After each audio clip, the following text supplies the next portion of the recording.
la représentation des salariés.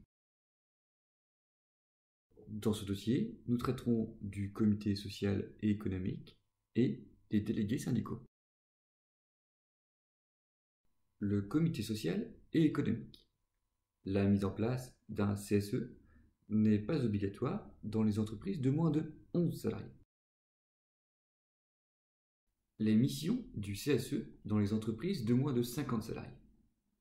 La délégation du personnel au comité social et économique a pour mission de présenter les réclamations collectives ou individuelles des salariés à l'employeur, de veiller à l'application de la réglementation du travail dans l'entreprise, de promouvoir l'amélioration de la santé, la sécurité et des conditions de travail dans l'entreprise et réaliser des enquêtes en matière d'accidents du travail ou de maladies professionnelles. Les missions du comité social et économique dans les entreprises d'au moins 50 salariés.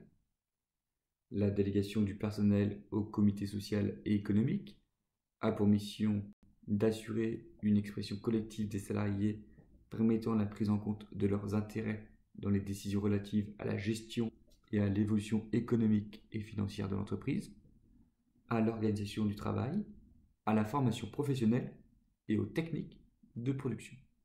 D'exercer le droit d'alerte en cas d'atteinte aux droits des personnes, en cas de danger grave et imminent, en cas d'utilisation non conforme du crédit d'impôt pour la compétitivité et l'emploi en matière économique et en matière sociale.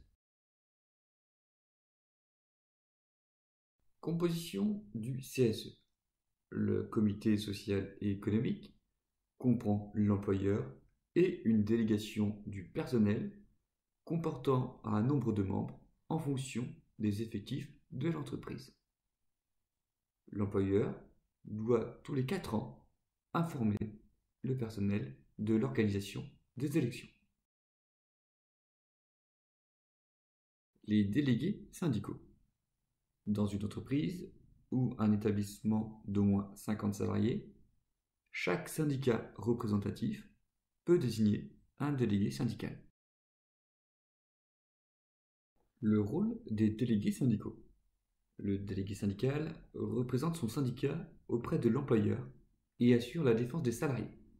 Il peut notamment formuler des propositions, des revendications ou des réclamations, assister le salarié qui le souhaite lors d'un entretien préalable à une sanction disciplinaire, assister les salariés auprès du Conseil des prud'hommes.